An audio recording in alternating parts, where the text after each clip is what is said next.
여러분의 아침을 함께합니다. 94.5MHz YTN 뉴스 FM 신율의 출발 새 아침.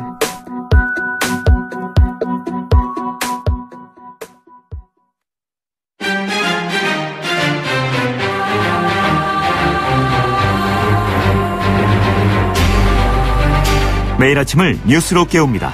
신율의 출발 새 아침.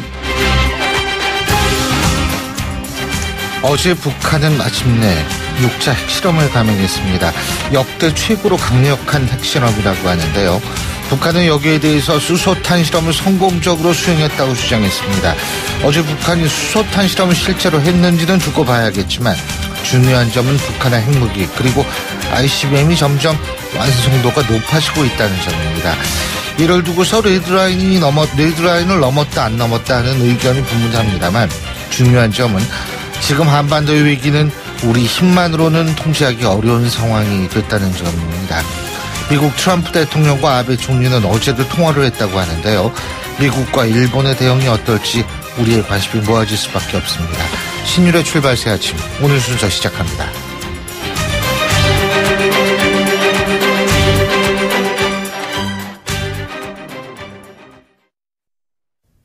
YTN 라디오 신율의 출발 새 아침. 예, 지금까지 들어온 뉴스 백병규 시사평론가와 함께 알아보겠습니다. 어서 오십시오. 안녕하십니까. 예, 우리 군이 북한 핵실험에 대해서 무력 시위를 했다는 소식이 들어와 있죠? 네. 예. 이 합동참모본부, 우리 군이 오늘 새벽 일출과 더불어서 공군과 육군 미사일 합동 실사격 훈련을 실시를 했다는 것인데요. 예. 북한의 6차 핵실험에 대한 강력한 경고 차원이라고 밝혔습니다. 이번 훈련에는 사거리 300km의 현무 EA 탄도미사일 그리고 공군의 슬램 ER 공대지 미사일이 동원이 됐는데요. 이번 합동 실사격은 북한의 풍계리 핵실험장까지의 거리를 고려해서 이 동해상 목표 지점을 향해 실시가 됐다. 물론 군은 공해라고 표현을 했는데요. 이 동해 쪽으로 쏘았다고 하죠. 이 훈련은 전날 합참이 북한의 핵실험을 강력하게 규탄하고 군의 대응 조치를 행동으로 보여줄 것이라고 경고한 이후에 실시한 첫 번째 군사적인 조치인데, 예. 한미 합동이 아니라 우리 군 독자적으로 이 같은 군사 행동을 보였다는 점에서 좀 주목되는 대목이기도 하죠. 그런데 미국도 NSC가 열렸죠. 네, 지금 바로 끝났습니다. 예. 여기에서 이 북한의 6차 핵실험과 관련해서 여러 가지. NSC란 건 국가안전보장회의입니다. 네, 그렇습니다. 예. 그래갖고 이번 회의에서 마이크 펜스 부통령, 제임스 매티스 미 국방장관, 허버트 맥메스터 국가안보보좌관 등 소규모 핵심 참모들만 참석을 해서 이야기를 했다고 그러는데, 끝나고 난 다음에 제임스 미 국방장관의 발언이 주목이 됩니다. 이 성명을 발표를 했는데요. 우리는 많은 군사 옵션을 보유하고 있고 트럼프 대통령은 각각의 군사 옵션을 일일이 보고받기를 원했다. 이렇게 이야기를 했습니다. 군사적인 옵션을 배제하지 않고 있고 이를 세세하게 검토를 했다. 이런 이야기를 한 셈인데요. 그러면서 미국과 미국의 영토, 동맹국들에 대한 어떠한 위협도 엄청난 군사적 대응에 직면하게 될 것이다. 이렇게 경고를 했습니다. 그러면서도 미국의 미국의 이 같은 군사적인 옵션이 사용되지 않기를 희망한다. 이런 말도 덧붙였다고 하죠. 예. 그런데 이 북한의 6차 핵실험 직후에 트럼프 미국 대통령이 트위터에 의견을 좀 많이 올린 모양이에요. 근데 그렇습니다. 중국에 대한 불만은 물론이고 우리 정부의 유화적 태도에 대해서도 언급을 한 모양이에요. 상당히 간접적으로 좀 비판하는 발언을 했는데, 그렇다고 한다면 트럼프 미 대통령에는 과연 북한 핵과 미사일 막을 어떤 효과적인 방법이 있는지 이걸 좀 묻고 싶은 대목이기도 한데요. 트럼프 미 대통령 어제 저녁이죠. 워싱턴 현지 시각으로는 3일 오전 8시경에 트위터를 통해 이 북한이 중요한 핵실험을 했다. 그들의 말과 행동은 여전히 미국의 적대적이고 위험하다. 그러면서 내가 한국에 말했듯 그들은 북한에 대한 유화적 발언이 효과가 없을 것이라는 점을 알아가고 있다. 이렇게 이야기를 했습니다. 그리고 그들은 그저 하나만 안다고도 이야기를 했는데. 근데 여기서 그들이 우리냐 북한이냐 이걸 가지고 미국 언론들도 좀 엇갈리는 해석을 내놓고 있죠. CNN 같은 데서는 북한을 이야기한 건다. 북한은 핵실험만 알고 있다. 이런 이야기인데, 하나는 우리 한국에 대한 해석 아니냐 이런 해석도 좀 나오고 있습니다. 이 트럼프 대통령은 또 그 미국과 그 국제사회를 그 도우려고 하고 있지만 거의 성과가 없는 그 중국에 있어 북한은 그 거대한 위협이자 당혹감을 안긴 그 불량 국가다. 이렇게 시작을 했는데요. 미국은 그 다른 옵션에 대해서 북한과 거래하는 그 어떤 나라와도 모든 무역을 중단하는 방안을 고려 중에 있다. 이렇게 이야기를 했습니다. 이는 그 세컨더리 보이콧을 이제 그 강력하게 시사한 발언으로 읽혀지는데요. 예. 이는 역시 뭐 이제 북한의 그 최대 교육국인 그 중국을 겨냥한 발언이라고 봐야 되겠죠. 트럼프 미 대통령 그러나 그 군사적인 그 대응 가능성을 묻는 기자들의 질문에는 그 두고 보자 이렇게 이야기를 했는데 바로 이제 앞서 전해드린 것처럼 NSC 국가안전보장회의에서는 모든 군사적인 옵션에 대해서 일일이 좀 보고받기를 원했다. 군사적인 옵션이 어떤 것들이 있고 그게 어떤 반향을 불러일으킬 거냐. 여기에 대해서 이제 상당히 좀 심사숙고했다. 이런 얘기가 좀 나오고 있는 거죠. 그 트럼프 미국 대통령이 지금 저희가 말씀드린 이런 트위터 글과 관련해서 청와대는 평화를 통한 한반도 비핵화 원칙을 다시 한번 강조를 했죠. 그렇습니다. 북한의 그 6차 핵실험에 대해서는 그 강도 높게 그 비판하면서 그 강경 대응 입장을 밝혔는데요. 그러면서도 이 군사적인 대응에 대해서는 분명히 그 선을 그었다고 봐야 되겠죠. 청와대는 그 어제 그 트럼프 미 대통령의 그 트위터 발언이 나온 직후에 그 성명을 내고 한국은 이 동족 상잔의 그 전쟁을 직접 체험한 국가이다. 또다시 이 땅에서 그 전쟁의 참화를 되풀이할 수 없다. 이러면서 우리는 그 동맹국들과 함께 그 평화를 통한 한반도의 그 비에 포기하지 않고 추구해 나가겠다. 이런 입장을 밝혔습니다. 예. 문재인 대통령 어제 그 국가안전보장회의를 가진 자리에서는 이 국제사회와 함께 그 최고의 강한 그 응징 방안을 강구하라. 이렇게 지시를 했고 바로 이제 군이 오늘 이제 국내상으로의 그 실사격 훈련에 나섰다고 봐야 되겠죠? 예, 그렇군요. 그런데 참 트럼프 대통령이 바쁠 것 같아요. 이 와중에 한미 FTA 폐기 문제까지 얘기를 했다고 하는데. 그러게 말이죠. 그 워싱턴 포스트와 그 월스트리트 저널이 이제 먼저 보도를 했습니다. 예. 현지 시각으로 2일 트럼프 대통령이 그 한미 FTA 그 폐기를 준비하라고 참모들에게 지시를 했다 이렇게 보도를 했고 실제 이를 이제 그 백악관에서 확인을 해줬습니다. 그러나 과연 이게 이제 그 트럼프 대통령이 결심을 굳힌 것인지 아니면 협상용 또는 뭐 국내 정치용인지 아직은 좀 가늠하기 어렵다는 이제 관측도 나오고 있는데요. 네. 트럼프 미 대통령 북한 핵실험 이전에 이제 이런 입장을 밝힌 것이긴 하지만 예. 북핵 미사일 위기가 좀 고조되고 오는 가운데 과연 동맹국에게 이런 그 압박 카드를 들고 나와도 되는 것이냐 이런 분석은 미국 언론에서도 좀 나오고 있습니다. 예, 그렇군요. 자, 제가 오늘 방송 서두에도 잠깐 말씀을 드렸는데 어제 한 북한의 핵실험이 이 수소탄이냐 아니냐 북한은 그렇게 주장하고 있는데 이런 부분도 좀 밝혀져야겠죠. 네, 이 부분이 상당히 중요할 수도 있겠는데요. 네. 북한이 어제 실시한 그 6차 핵실험에 따른 그 지진파 강도 한국에서는 기상청은 그 5.7로 추정을 했고요. 네. 미국에서는 이제 그 이를 6.3으로 이제 추정을 했습니다. 그래서 서로 좀 다르게 나타나는데요. 근데 이게 5.7하고 6.3은 엄청 차이네요. 그렇습니다. 우리 기상청 평가를 토대로 하면 그 북한의 그 6차 핵실험 그 인공 지진 규모는 그 50킬로톤 정도의 이제 그 파괴력 즉 네. 이를 갖고 있는 건데 이 증폭 핵분열 폭탄 유력이 40에서 50킬로톤 정도이고 이 수소폭탄 폭발력이 그 50킬로톤 규모부터 시작한다고 평가를 하고 있거든요. 그렇다고 한다면 이는 그 이른바 그 증폭 핵분열탄과 수소폭탄 경계선에 있다 이렇게 볼 수 있겠는데 미국 그 지질조사국의 그 인공 지진 이 규모에 따르면 예. 북한의 6차 핵실험의 그 폭발 유력은 100킬로톤을 넘는 것으로 이렇게 추정이 되고 있습니다. 우리보다도 무려 2배 이상이죠. 예. 네, 2배에서 이제 그 예, 2.5배 이상 나오는데 이렇게 되면은 이는 뭐 수소폭탄 실험이다 이렇게 좀 봐야 된다는 이제 그 분석들이 나오고 있죠. 그래서 어쨌든 예. 북한은 이를 통해서 그 핵탄두 소형화 기술은 상당 부분 확보를 했는데 과연 탑재할 예. 만큼 무기화했는지 그리고 탄두 재진입 기술을 확보했는지 여부가 좀 쟁점이 되고 있다고 하죠. 예, 오늘 말씀 잘 들었습니다. 고맙습니다. 네, 고맙습니다. 예, 지금까지 백병규 시사평론가였습니다.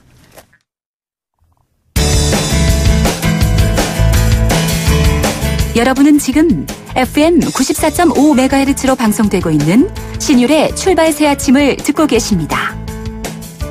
의견 주실 분은 짧은 문자 50원, 긴 문자 100원의 이용료가 드는 휴대전화 문자메시지 우물정 0945번으로 의견 남기실 수 있습니다.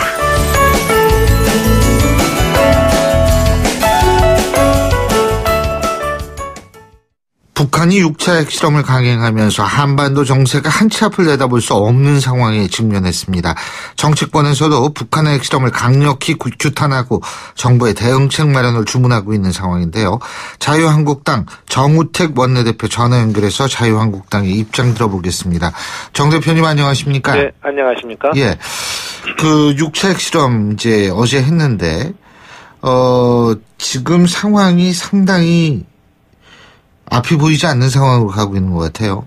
네, 그렇습니다. 예. 저는 이건 한마디로 이 김정은이가 트럼프 미국 대통령의 인내를 한번 시험해보고 있는 것이 아닌가 이런 생각이 듭니다. 예. 또 한 가지는 이 김정은이가 ICBM에 장착할 새로운 수소탄 제조 성공을 밝힌 지 하루 만에 6차 핵실험을 하지 않았습니까? 예. 드디어 이제 이 김정은의 충격적이고 가공할 사태가 마침내 현실로 나타난 것이 아닌가 이렇게 생각을 하고요. 저는 하여튼 최고 수준의 분노로 규탄하고자 합니다. 또 한 가지는 또한 의미라고 한다면 어떠한 경우라도 이 핵무장을 포기하지 않겠다는 북한 정권의 야욕을 다시 한번 확인한 것이다. 이런 말씀을 드리고 싶고요. 이러한 비상한 안보 위기 국면에서 확고한 한미 동맹 또 국제사회와의 이 공조를 바탕으로 해서 기민하고 강력하게 대처해야 된다고 이렇게 보고 있습니다. 한미 동맹 지금 말씀하셨는데 지금 문재인 정부가 제일 시급하게 해야 될 대응 뭐라고 보십니까? 그것은 저희들이 우선 당론으로 정한 전술핵 배치 문제 이거 조속히 실질적으로 논의해야 된다고 보고 있고 또 정부도 발표는 했습니다마는 미국의 그 군사 전략자산 전개를 내걸었는데 그것도 조속히 이루어져야 된다고 봅니다. 또 제가 국제사회의 공조에서 얘기한 것은 중국의 이 대북 유류 수출 중단 이걸 더욱 강력하고 실질적인 대북 압박의 수단으로 외교력을 총동원해서 이 문제를 해결해야 된다고 보고 있고요. 또 미국 대통령 트럼프하고 직접 전화를 통화해서 대책을 논의를 해야 된다고 봅니다. 지금 아베 일본 총리는 지난달 그 북한의 ICBM 발사 이후에 벌써 세 번째 미국 대통령과 직접 통화를 하고 있지 않습니까? 그래서 트럼프 대통령과 직접 이 수기를 통해서 우리나라의 실질적이고 실효적인 대책을 수립해 나가야 된다 이렇게 보고 있습니다. 예, 그 트럼프 대통령 저희가 앞서 뉴스 브리핑에서도 말씀을 드렸습니다만 한국은 그들의 대북 유화적 발언이 효과 없을 것이라는 걸 깨닫고 있다라는 발언을 트럼프 대통령이 트위터에 올렸다 그러고 청와대는 여기에 대해서 공식 입장을 내놨는데 한미 양국은 긴밀한 공조를 해야 한다라고 다시 한번 강조했고요. 한미 양국은 제재와 압박을 통해 북한으로 하여금 대화의 장으로 나오도록 한다는데도 인식을 같이 하고 있다. 이런 얘기를 했는데 이 부분은 어떻게 보십니까? 저는 이제 문재인 정부가 이제 꿈에서 깨어나야 된다. 낭만적 생각에서 깨어나야 된다 이렇게 생각을 합니다. 더 이상 머뭇거려서는 안 된다고 봅니다. 그 얘기는 무슨 얘기냐면 이미 지금 말씀 주신 대로 미국의 트럼프 대통령이 트위터를 통해서 이제 대북 대화를 시도하는 것은 아무 의미가 없다. 소위 대화 무용론을 공개적으로 대통령이 거론하지 않았습니까? 그래서 그동안 문재인 정부는 이러한 그 수차례 저희들의 말씀이라든지 주위로부터 많은 얘기를 들었음에도 불구하고 대화와 압박을 병행하는 이러한 입장을 취해왔는데 이제는 아까 말씀드린 대로 긴밀한 협조를 통해서 국제 공조를 통해서 실질적인 대북 압박과 제재에 총력을 기울여 나가서 북한의 핵 폐기를 이끌어내는 이런 정부의 강력한 정책이 필요하다고 말씀드리겠습니다. 예, 근데 그게 사실 정부로서도 뾰족한 방법이 없는 거는 사실 아니겠어요? 저는 우선 이 말씀에 지금 미국 트럼프 대통령도 지적을 했지만 대화 무용론을 공개적으로 얘기하지 않았습니까?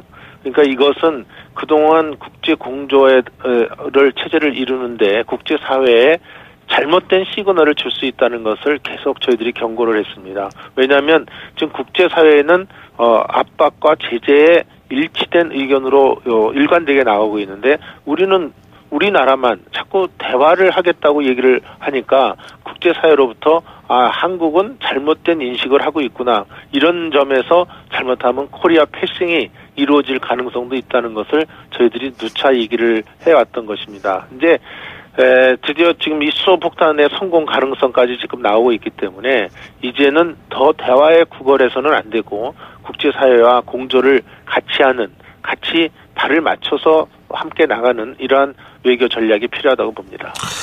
지금 아까 전술핵 배치 잠깐 말씀하셨는데 전술핵 배치 말고 자유한국당에서는 또 우리도 핵무장을 해야 된다 이런 얘기 나오고 있지 않습니까? 네, 이것은 이제 그 핵무장을 직접 주장하는 의원들도 있습니다. 그렇지만 저희 당에서는 핵무장까지는 지금 조금 여러 가지 국제사회와의 문제에서 문제가 있다고 보고 있고 예. 전술핵 배치만큼은 최소한 이루어져야 되는 논의가 시작돼야 된다고 봅니다. 이것을 주장했다고 해서 바로 내일 아침에 이루어지는 게 아니거든요. 아하. 미국에서도 이것을 그 전술핵 배치에 대한 여러 가지 긍정적 입장을 취할 수 있는 우리의 외교적 또는 우리 또 의회 차원의 노력이 저는 필요하다고 보는데 이러한 노력에 의해서 최소한 전술핵 배치라도 재배치라도 해놔야 되지 않겠느냐는 것이 저희들의 얘기죠. 그러니까 예. 전술핵 배치가 우리가 주장했다고 바로 내일 아침에 실현된다고 저희들도 보지 않습니다. 그러니까 예. 지금부터 논의를 시작을 해서 이것을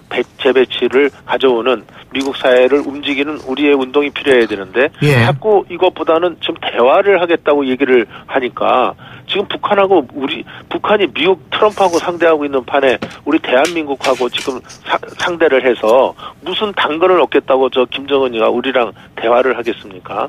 이제 그런 미련을 버려라 이런 얘기를 드리고 싶습니다. 근데 이런 와중에 지금 자유한국당 국회를 보이콧하고 있잖아요. 네. 여기에 대해서는 좀 걱정 안 하세요? 이 문제는 저희들이 지금 오늘 최고회의에서 다시 한번 컨펌을 할 거라 이렇게 생각이 듭니다만은 예. 이와 관련된 안보 문제에서는 저는 초당적 측면이 당연히 강조돼야 된다고 보고 있습니다. 예. 그래서 이거와 관련된 상임위 개최 여부에 대해서는 예. 또 참여 여부에 대해서는 오늘 최종 결정을 하겠습니다만은 하여튼 이 문제와 또 자유민주주의를 수호하겠다는 저희들이 외로운 투쟁을 선언했기 때문에 예. 이 문제를 병행해 나가야 되지 않을까. 저 개인적으로는 지금 현재는 그렇게 생각하고 있습니다. 지금 병행이라고 말씀하셨으면 전면 보이콧이 아닐 수도 있다 이렇게 받아들여도 되겠습니까? 지금 현재로서는 오늘 제가 이 말씀드리는 순간까지는 저는 현재 의원청에서 정한 당론에 변함이 없다. 그러니까 전면 보이콧에 변함이 없다고 말씀을 드리고 싶고요. 다만 지금 이러한 상황에 대해서 오늘 적어도 국방위라든지 또는 정보위 정도를 통해서 정부의 대책을 듣고 또 국민들에게 알리고 하는 것은 필요하지 않을까 저는 개인적으로 그렇게 생각을 하는데 오늘 이 최종 결정은 최고회의를 통해서 결정을 짓도록 하겠습니다. 예, 그러니까 일부는 좀 살려둘 필요가 있다 이런 말씀이신 것 같은데 특히 말이에요. 안보 분야에 대해서 안보 글쎄요. 지금 상황이 이러니까. 네, 이건 지금 현재 말씀드린 건 이제 8시 반에 최고회의가 열려서 최종 결정을 할 테지만 예. 제 개인적 소견을 말씀드린다는 전제하에서 그렇게 말씀을 드립니다. 예, 근데 지금 보이콧의 이유는 MBC 사장에 대한 체포영장 발부 때문이죠? 직접 도와서는 거기서 이루어졌죠. 네, 그래서 이 문제에 대해서 제가 좀 미리 말씀을 좀 드리고자 하면은 예. 저는 이번에 MBC 사측의 부당 노동 행위 예. 과연 공영방송인 MBC 사장에게 체포영장을 발부할 정도로 정말 중대하고 급박한 것이었는지 되묻고 싶습니다. 저는 이 문제는 사상 유례 없는 현직 공영방송 사장의 체포영장 발부는 저는 그동안 언론 장악의 어떤 숨겨둔 발톱을 드디어 이 정부가 드러냈다 이렇게 보고 있고요.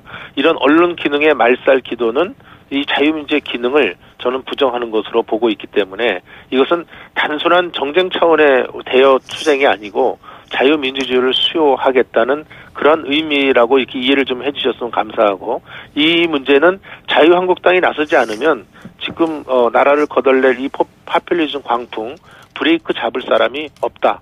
저희들은 그런 판단에서 이번에 이런 결정을 하게 됐습니다. 예. 아니 근데 일각에서는 과거 이 자유한국당 그러니까 그때는 한나라당이죠. 한나라당이 정권을 잡았을 때 당시에도 예? 그런 유사한 일을 하지 않았느냐 이런 얘기가 나오거든요. 저희가 무슨 유사한 KBS에 대해서 지금 그때 당시 KBS 정현주 사장을 아마 말씀하시는 모양인데 예. 정현주 사장은 이미 감사원에서 감사를 통해서 이 사람이 배임 행위를 했다는 것이 감사원 감사에서 드러났습니다.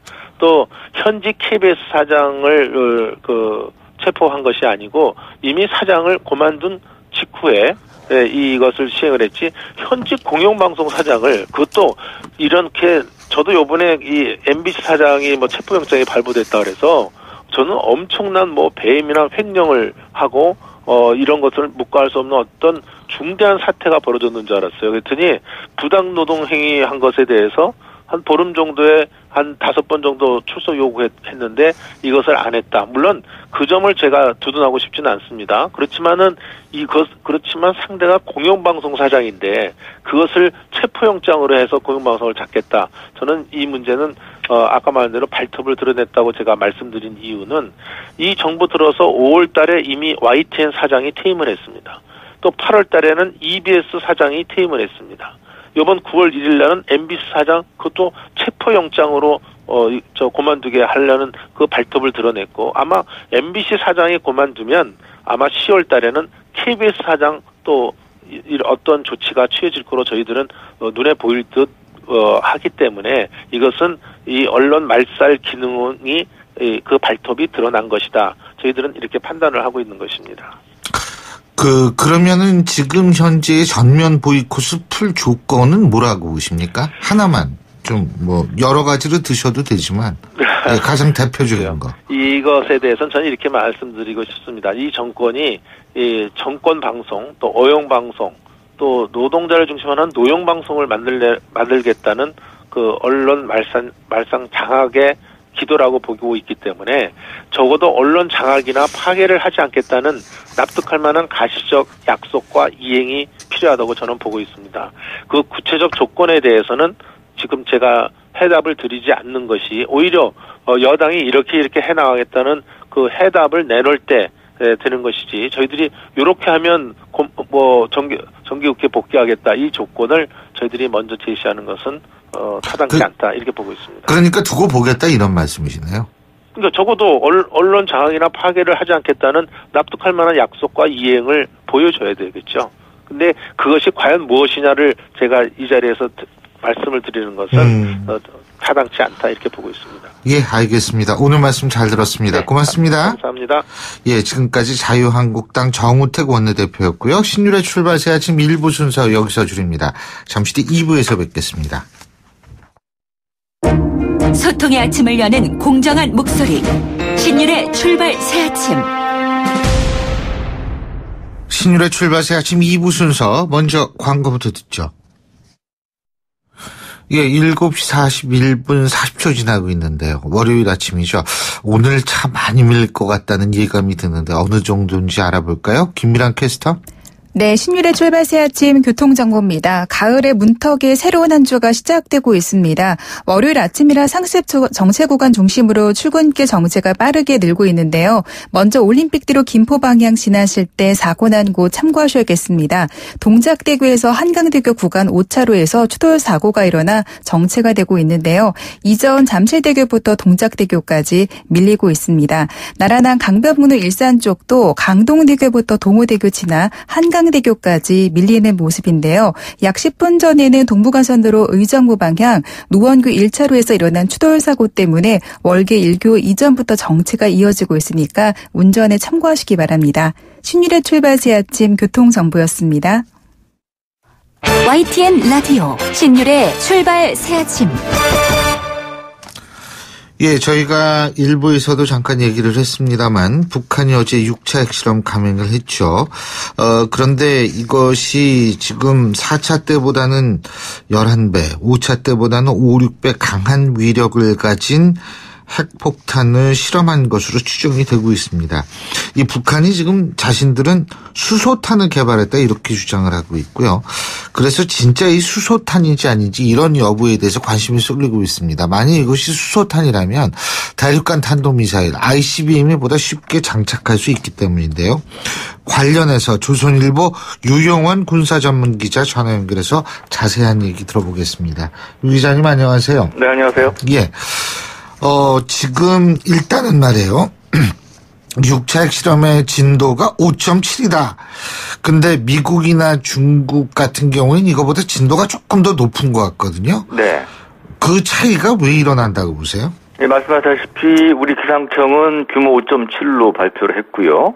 미국 지질조사국이라든지 중국 지진국 등에서는 6.3 그리고 일본에서는 6.1로 발표를 했습니다. 예. 우리보다 높은 거죠. 예. 근데 이제 보통 이번뿐 아니고 지난 5차까지 핵실험에 있어서도 우리나라와 미국, 유럽 등지의 기관별로 좀 차이가 있었어요. 근데 그 이유 중에 하나는 이 지진 이게 이제 핵실험이 인공 지진파를 만드는 거 아닙니까? 네. 그러면 그 인공 지진파가 지하에 그 땅 매질을 통해서 이제 전달이 되겠죠.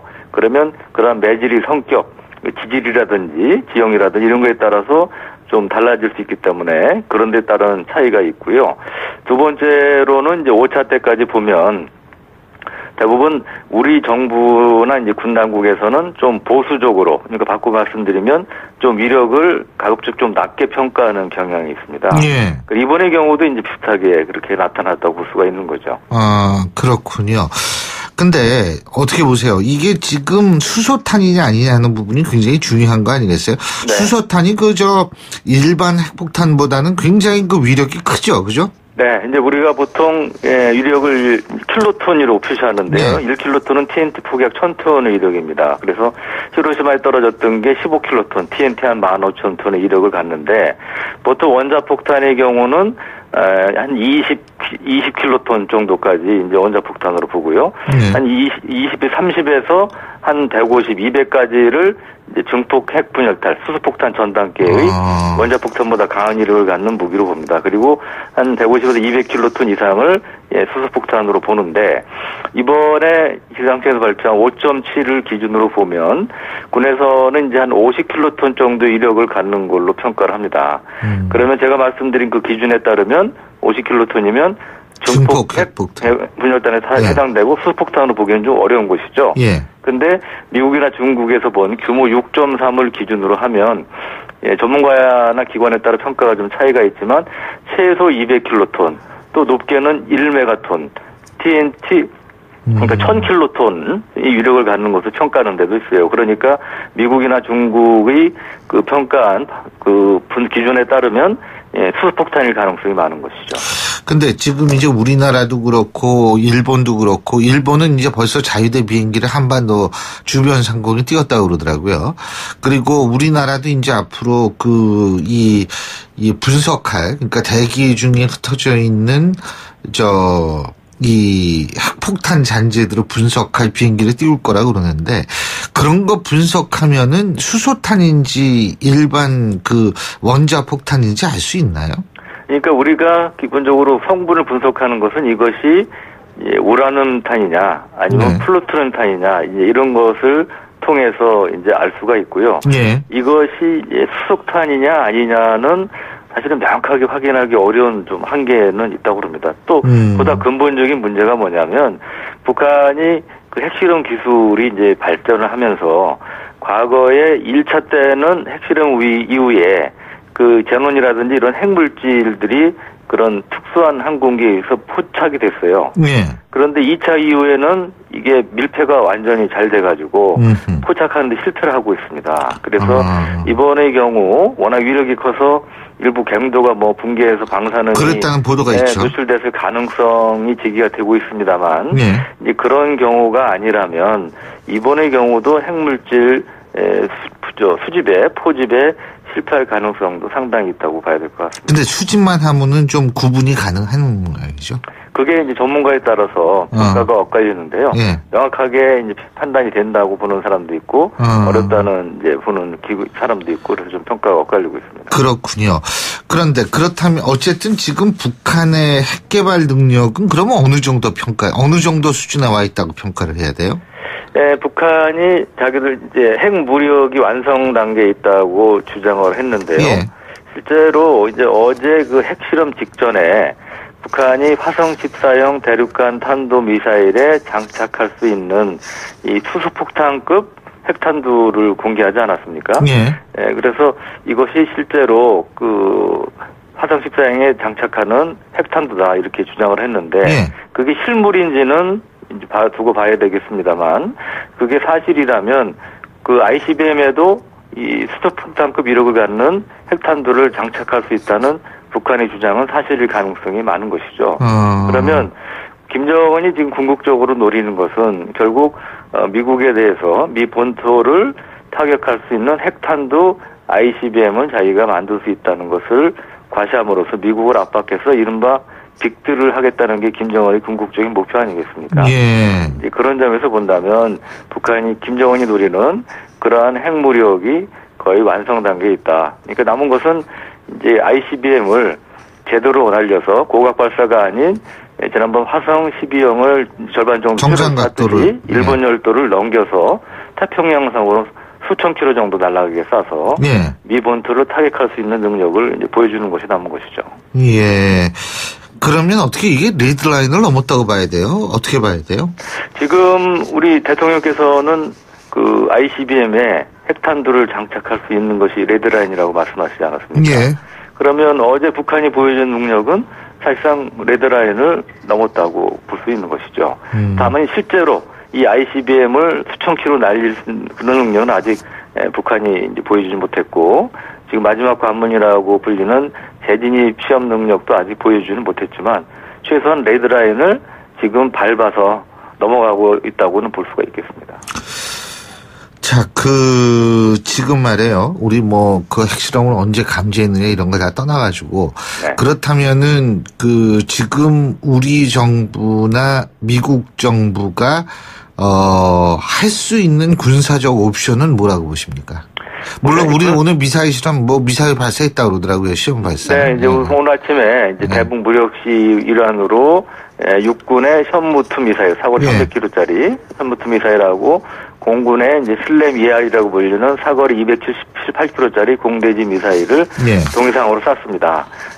그 가상 표적은 이제 풍계리 핵시험장을 겨냥해서 그 정도의 거리에 있는 공해상 목표를 타격했다고 하는데 이제 일종의 이제 무력 시위죠. 네. 근데 우리가 군사 옵션하면 이제 언론에 흔히 얘기하는 예방 타격, 선제 타격만을 염두에 두는데 이런 무력 시위도 다 군사 옵션에 들어가는 겁니다. 그래서 한미군 수뇌부가 통화하면서 군사 옵션에 대해서 얘기했다고 그러면 무슨 타격하겠다는 게 아니고 이런 주로 무력 시위를 염두에 둔 이러한 이제 얘기인데요.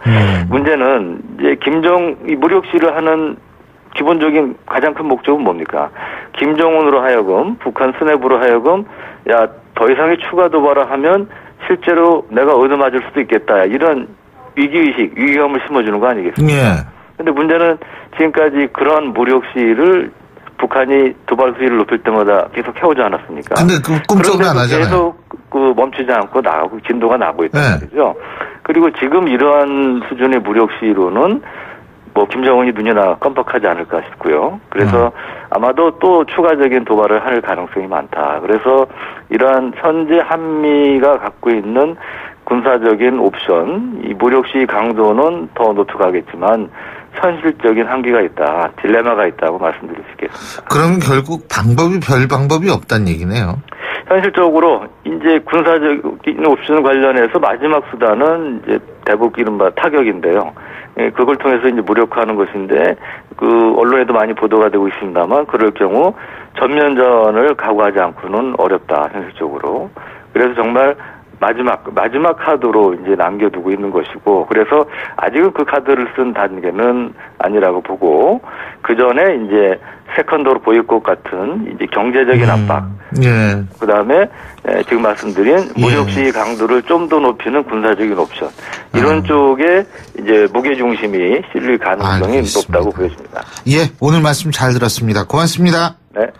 지금까지 조선일보의 유영원 군사 전문 기자였습니다.